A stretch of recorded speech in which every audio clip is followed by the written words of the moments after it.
Okay, team, it's all the things Project Eve. This is my list of things that have to be done in the next several hours. So, in full transparency, I am having a lot of dissonance because I am not asking for help in appropriate ways.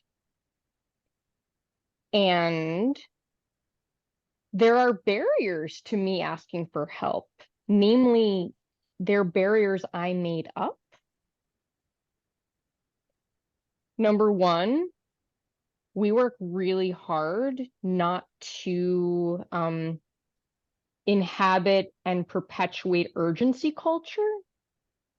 And me being like, hey, we gotta do all the things. Can you do all the things? Can you do it right now?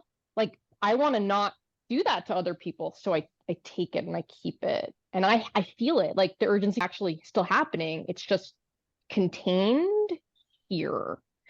I also like my impression management of like what people think of me plays out like all day long.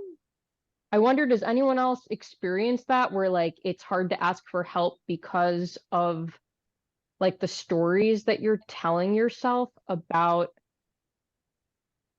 it? What Yeah, I does think that look like? all three of us were There's a lot nodding of our nodding. Yeah. Yeah. So yeah. like even in a culture where like we like cortically, like my cortex knows that this is a team that I can ask for help, I am still not asking for help Right. because it's like it like lives.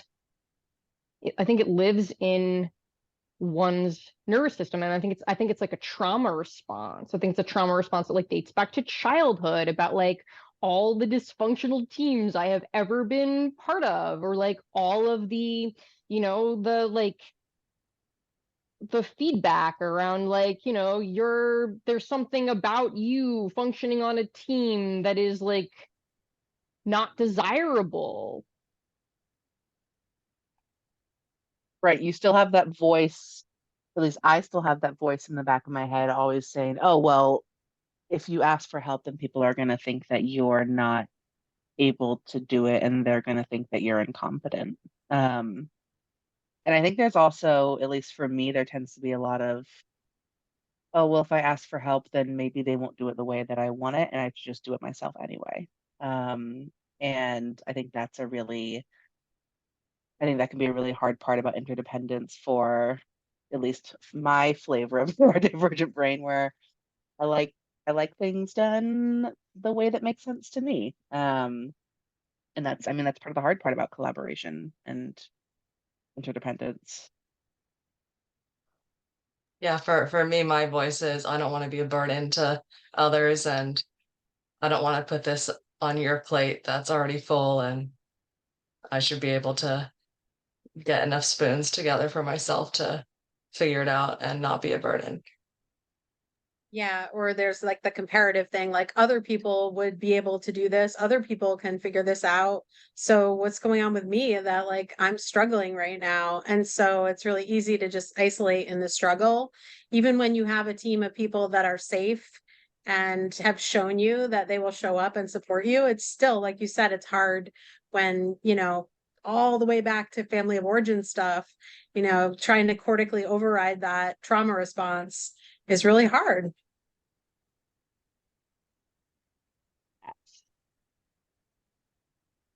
I also think, I mean, it's actually pretty new in the big scheme of things. Like that, I think this is like like,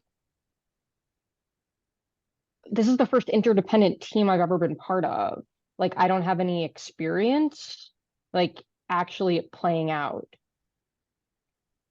It's kind of like, do you remember that time on New Year's Eve when we screwed up the link for our event that was starting in 30 seconds? Mhm. And like I like never want to feel that again, and I never want to like recreate that emotional experience like for anybody. but yet at the same time, it like, I look at my list and it like kind of feels like that. And so I'm like, well, if I just hold on to that and I like keep it, I it feels like I value so much our team that if I have to choose between dividing and conquering and like maintaining the integrity, like maintaining the team, like I will choose the team family every time, which is also kind of dysfunctional. Right, that's the part of working with a team that you, I mean, actually like, but also just kind of like working with a team where you really respect everybody. And when the, I mean, I think working in dysfunctional systems and knowing that this is something that I don't want to do, this is something that I hate doing, that feels really horrible for me to do, it's really hard to put that on somebody else or to ask for help with that because you know it's a miserable task and you know it's something that, um, I mean, that's the reason that we delegate often is because it's something that we don't necessarily want to or is difficult for our brains to be able to do. Well, that's really interesting, right? Can we like let's stay with that idea because it's interesting that your brain says I delegate when it's something that is hard for me. Like that makes sense. It's interesting that your brain does that because my brain doesn't do that.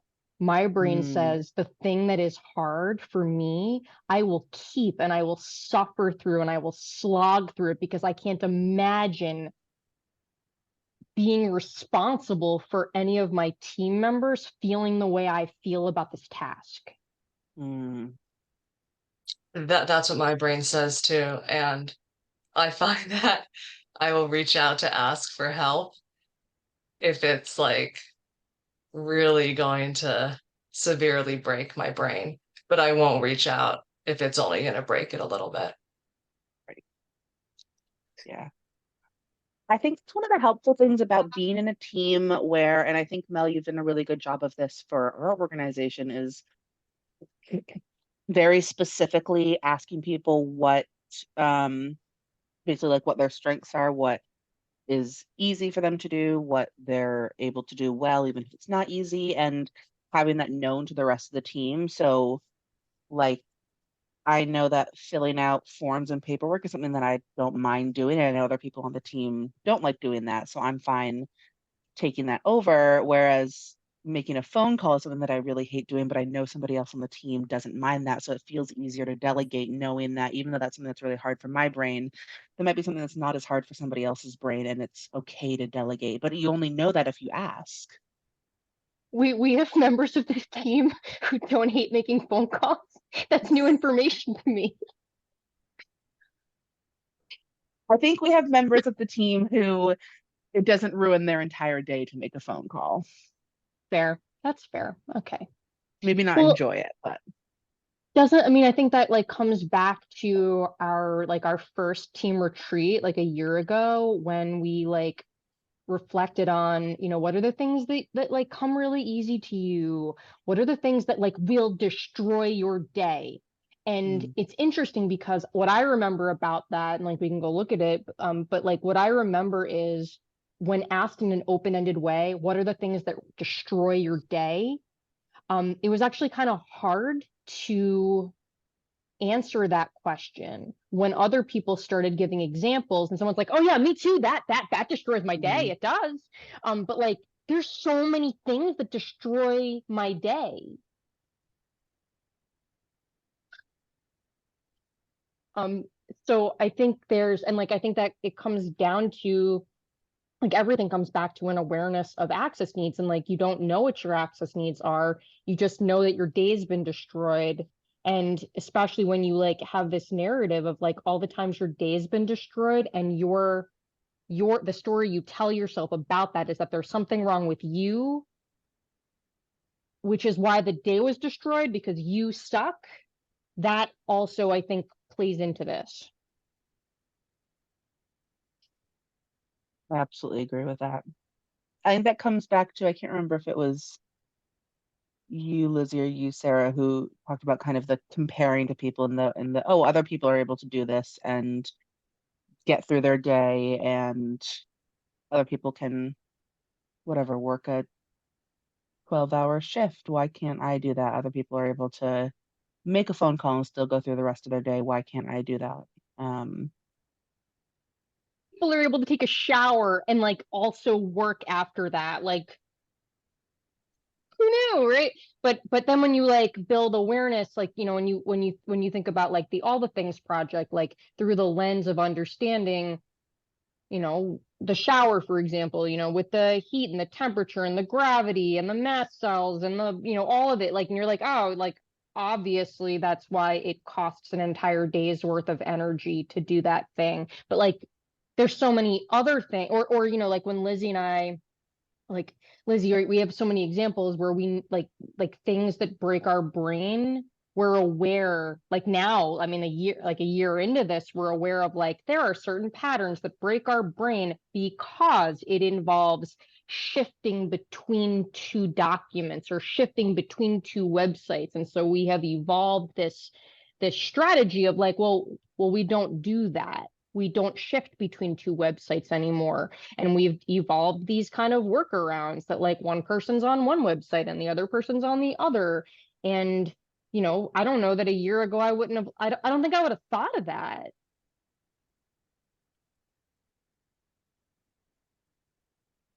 Yeah, I think the first step is understanding, you know, what drains your battery. And that's what All Brains Belong has helped me to do, is to like really reflect on like what really is giving me dopamine and what is draining my battery here. And it takes, you know, understanding that in an interdependent team, like different people are going to have different areas that, like you were saying, Sierra, like that are work for them, or that drain their battery, and understanding that like as a basis of, you know, how to function as a team and figuring out those workarounds so that hopefully the battery doesn't get as drained. Slowing down and giving yourself permission to ask and be okay if something drains your battery, that you're not a bad person and there isn't something wrong with you, that it's okay that your battery gets drained like that, and to not heap shame on yourself is part of the process. Because like there's different buckets of shame. So there's the shame of like, there's something wrong with me that I need help. So like, I mean, intellectually, I think that for me is the easiest one to talk myself down from. The other ones are much more subtle. It's like, well, if I ask for help, that means something else about me. It's not that like I'm, you know, like, so, you know, Sierra gave the example of like, if I ask for help, you know, they'll think I'm incompetent. Like, I know you won't think I'm incompetent because I actually don't think I'm incompetent. Like, what I what I think you might think about me is that like I'm a micromanager and like I'm a tyrant or I'm a whatever. Like that I actually think is possible depending on how I communicate what I need help with. Because like those are the messages, like those are the ones, like when I was a little kid, like I didn't get the messages of like you're incompetent. Like that was, I mean, there are people who like, you know, their parents sit them down and they tell them that, and that super sucks and that stays in your nervous system. I didn't get that one, but I got the you're selfish, you're self-absorbed, all that matters is you, your way or the highway. So like anything that comes up that gets to those messages, like those are my barriers. Like I wonder if we can like think about, are there any like common themes of buckets around the shame, like the shame barriers to interdependence that we could talk about? So I think part of breaking down the shame is like having somebody else to teach you. Like it's okay to like call someone up and be like, "Hey, can you just be on the phone with me while I'm doing this thing so my eyeballs don't fall out?" Like that to me feels like one of the first steps is like seeing it modeled around you. Well, I've learned about body doubling through All Brains Belong, you know, and like Lizzie will call me and be like, "Can you like just be on the phone with me? Because my eyeballs are gonna fall out if I try to do this by myself." And I'm like, "Sure, yeah." But like I wouldn't have thought to do that before, you know? And this is the first interdependent safe team I've ever been on, so like I feel okay to call Sarah and say, hey, my eyeballs are gonna fall out. You know, and I know Sarah's not going to laugh at me or think less of me or anything, you know. It's the opposite. Like I actually, like we've talked about this before, where it's like I actually trust people more who are like, this is hard for me, I need help, or I don't know the answer to this, I'm trying to figure it out. Like that actually builds trust for me with other people. So it's like the authenticity, the vulnerability, like engenders trust. And yet, it is still hard to ask for help. Like Lizzie, you gave the example of like, well, if it's only going to break my brain a little, just stuff it in, you know, like it's only one, like, you know, anyway. So like, what is it about that, despite having like cortical awareness that you belong to a team of like people who get it? What for you, what do you think, what's the barrier? I think it still comes back to the voice in my head that says you're going to be a burden if you ask too much. Right? I don't want to be too much. And those are the Right. stories that I had. I was too Too much. much. Right. Too So that, like, much. that's another Always too bucket, the too much. much. Yeah. Yeah. Yeah. From Yeah. childhood, I'm too much. Yeah. Yeah. You have to stuff it Yeah. and not be too much. Right. Because if you're too much, people won't like you. Yeah. Yeah.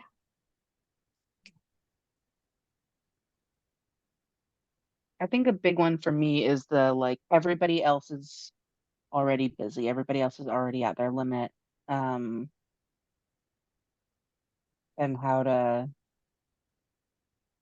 right how to ask for that help from people who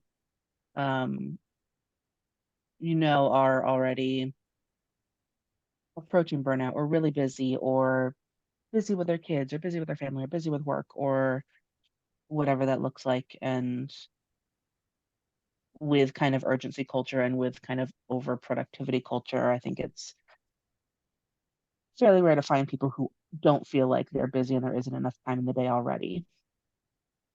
Right. And so I think that goes back to that burden of Hold on. I'm gonna let Gabe in and then like give them an out if they don't want to be part of this.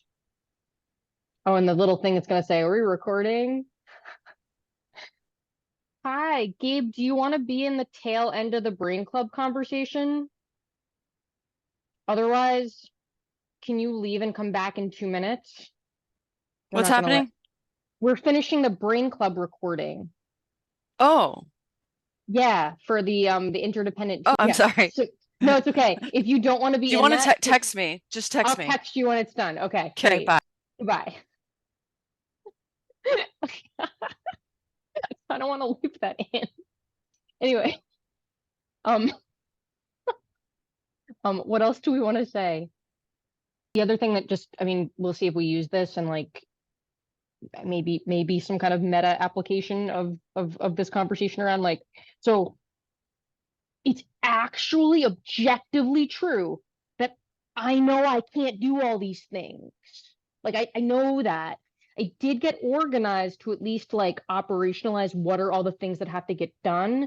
I of course did it in a way that is very difficult for it to be shared because it's on paper.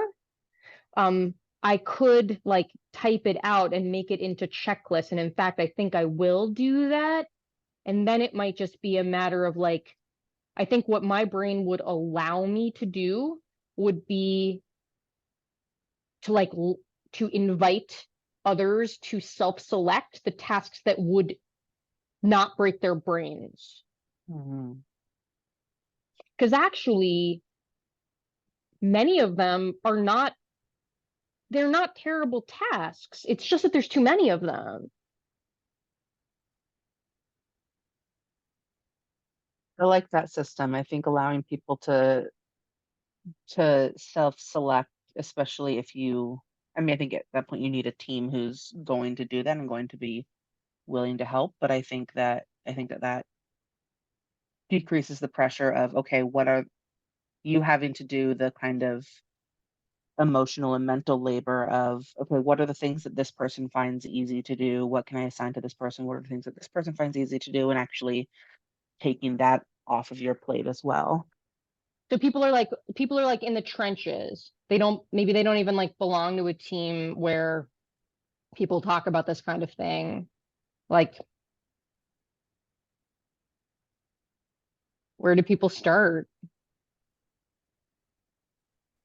Think like what you, like Lizzie and Sarah, what you guys were talking about body doubling. I think sometimes finding like that one person who maybe is also struggling, or also like you've talked about, like has a similar brain as you, or struggles with similar things as you, or whatever that looks like. And doing asking for help in a way where you're kind of helping each other, like doing bottling or body doubling, or trading tasks, or just talking through things together. I think sometimes that can feel a little bit easier versus, hey, can you do this for me? Of, hey, can you help me do this together? Or can we work on this thing that we both have to do? That's good advice. I think when I think back of like previous workplaces that like the team dynamics were not like ours are, like that's a strategy that I think I used a lot, because it like on at on first blush it absolutely appears that quote everyone else can do the thing, and then when you identify like literally anyone else who struggles to do the thing, that has like a huge impact, at least for me. And then you like, in real life, like there's a whole lot of people, we have a whole community of people who struggle to do the thing in isolation, because you're not supposed to be able to do things in isolation all the time. Like that's the whole point about interdependence.